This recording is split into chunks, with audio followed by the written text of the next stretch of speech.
Encore une fois, je suis Lisbeth Ricketts de Alter Inc. Bienvenue à 3ABN français. J'ai l'occasion de vous parler d'un thème qui s'intitule « Trop blessé pour aimer encore ». Bonne écoute. Donc, vous étiez dans une relation et maintenant, c'est fini. Vous pensiez que ça allait durer pour toujours.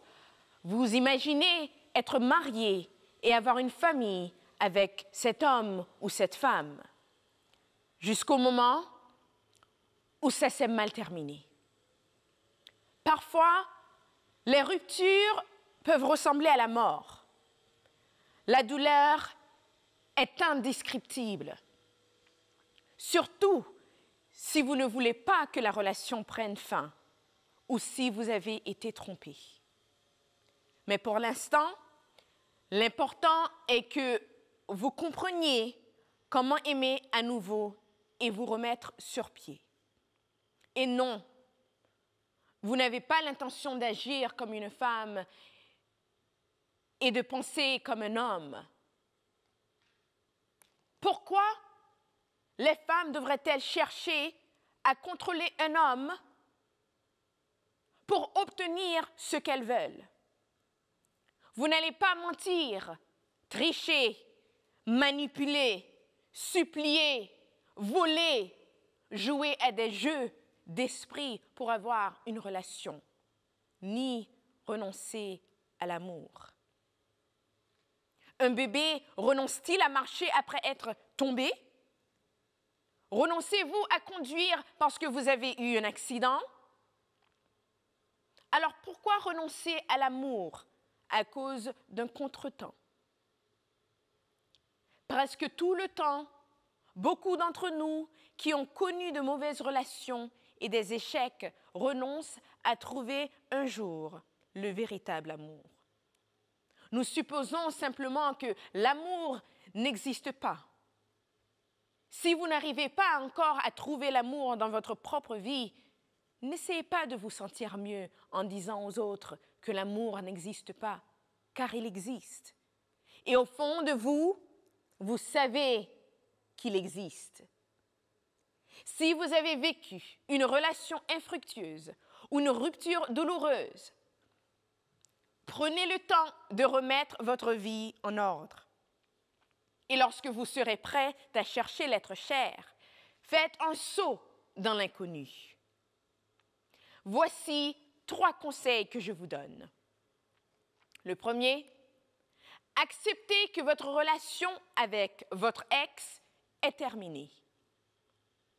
Vous ne serez pas en mesure de voir les bénédictions que Dieu vous réserve si vous ressassez encore votre relation ratée. Je sais que vous avez peut-être l'impression d'avoir perdu votre vie, mais tout cela est dans votre tête. Guérissez votre cœur en lisant constamment la parole, en restant auprès de personnes qui vous influenceront à guérir sagement, plutôt que ceux qui vous amèneront à des fêtes et des clubs pour vous vider l'esprit. Ne passez pas tout votre temps enfermé dans l'isolement. Acceptez que la relation est terminée au lieu de tenir votre téléphone à la main en espérant que votre ex vous rappelle et se réconcilie avec vous. Et la deuxième est réfléchissez à ce que vous avez fait de mal.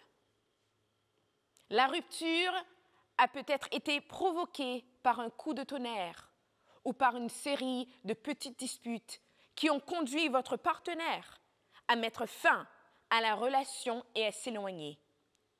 Mais quelles que soient les raisons, même si vous n'avez aucune raison de vous en vouloir, tirez les leçons de cette relation. Avez-vous choisi le mauvais partenaire? Étiez-vous peu sûr de vous? Avez-vous ignoré les signaux d'alarme qui vous sautaient au visage depuis le début? Pensiez-vous pouvoir le changer? Agissiez-vous d'une certaine manière qui l'a repoussé? Ce n'est pas justifiable, mais c'est tout de même un élément auquel vous devez réfléchir. Numéro 3. Apprenez et familiarisez-vous avec les directives que Dieu vous a prescrites avant de vous engager dans une relation sérieuse. Quels ont été ces antécédents? A-t-il les traits de caractère qui vous rendent heureuse? Serez-vous en mesure de préserver votre individualité? Reconnaît-il ses obligations envers vous? S'il ne respecte pas et n'honore pas sa mère, fera-t-il preuve de respect, d'amour, de gentillesse et d'attention envers vous? Sera-t-il patient avec vos erreurs ou sera-t-il critique, autoritaire et dictatorial? Utilise-t-il un langage grossier ou sait-il ce que signifie être engagé à une personne, une seule personne? Chers amis, il est important de comprendre que seul Dieu peut guérir un cœur brisé. Vous avez peut-être entendu l'expression selon laquelle le temps guérit toutes les blessures. Mais ce n'est que partiellement vrai. Si un cœur brisé guérit effectivement avec le temps, c'est Dieu qui rend la guérison possible. Il est essentiel de s'en remettre à Dieu pour obtenir un réconfort et une guérison complète. L'Éternel est près de ceux qui ont le cœur brisé et il sauve ceux qui ont l'esprit dans l'abattement. Psaume 34, verset 18. Il guérit ceux qui ont le cœur brisé et il pense leurs blessures. Psaume 147, verset 3. Et la meilleure façon de compter sur Dieu pendant cette période est de se tourner vers lui par la prière. Alors, comment Dieu guérit-il un cœur brisé? La première étape de la guérison d'un cœur brisé par Dieu est de venir à lui par la prière et d'admettre que vous avez besoin de lui. Demandez-lui de guérir votre cœur brisé. Demandez-lui de vous aider à tourner la page de votre dernière relation. Et si vous n'avez jamais donné votre vie à Jésus, ou si vous n'avez jamais eu de relation avec Dieu, c'est le moment idéal pour admettre que vous avez besoin de Dieu dans votre vie. Et que c'est lui qui a le contrôle.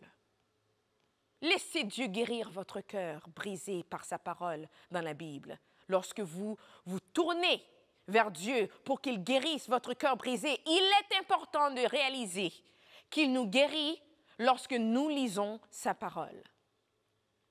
La Bible est vivante et active, et plus tranchante qu'une épée à deux tranchants, car la parole de Dieu est vivante et efficace, plus tranchante qu'une épée, quelconque à deux tranchants pénétrantes jusqu'à partager âme et esprit, jointure et moelle.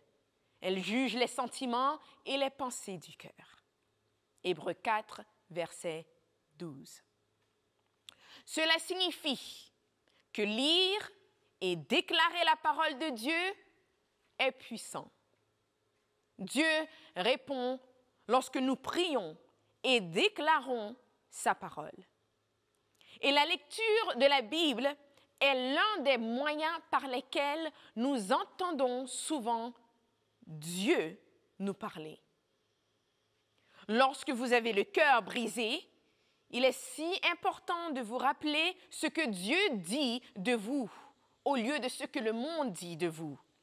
Il est important de réaliser que Dieu promet de vous guérir et que lui seul peut vous apporter un véritable réconfort pendant cette période. Et il est important de réaliser que le monde ou les choses de ce monde ne peuvent pas guérir votre cœur brisé. Si vous avez compté sur d'autres personnes ou d'autres choses pour guérir votre cœur brisé, il est temps de les abandonner à Dieu. Peut-être avez-vous compté sur une nouvelle relation pour combler le vide de la dernière relation. Ou peut-être vous êtes-vous tourné vers des substances comme la drogue, l'alcool ou le porno pour combler ce vide. Il est important de réaliser que ces choses ne guériront pas votre cœur brisé et qu'il est temps de vous repentir et de donner ces choses à Dieu. Et tandis que vous laissez Dieu guérir votre cœur brisé, il est important de passer du temps avec lui chaque jour. Alors que vous laissez Dieu vous guérir, il est important d'apprendre à contrôler vos pensées. Après une rupture ou après que votre cœur a été brisé, il est facile de laisser vos pensées s'emballer et de ressasser le passé. Il est facile de penser à tous les « ici » ou aux choses que vous auriez dû dire ou faire. Lorsque ces pensées commencent à s'insinuer, il est si important de déclarer et de prier la parole de Dieu. Déclarez la vérité de Dieu sur la situation et rappelez-vous qui Dieu dit que vous êtes. La Bible dit que nous avons l'esprit du Christ et la capacité d'amener toute pensée captive à la parole de Dieu. 1 Corinthiens 2, verset 16 dit que nous avons la pensée de Christ. Et 2 Corinthiens 10, verset 5 nous dit que nous amenons toute pensée captive à l'obéissance de Christ. Il est si important d'agir lorsque vous sentez que vos pensées deviennent incontrôlables, afin de ne pas recommencer à ressasser la souffrance et le passé. C'est pourquoi il est si important de mémoriser la parole de Dieu et de la déclarer sur votre vie. Écrivez les versets bibliques qui vous parlent en cette saison sur des fiches ou des papillons, ou programmez des rappels dans votre téléphone pour que des versets bibliques apparaissent. Ordonnez au diable de vous laisser tranquille et déclarez que Dieu est l'ultime guérisseur et que vous allez avancer et guérir du passé difficile. Oui, mais avec Jésus, mission possible.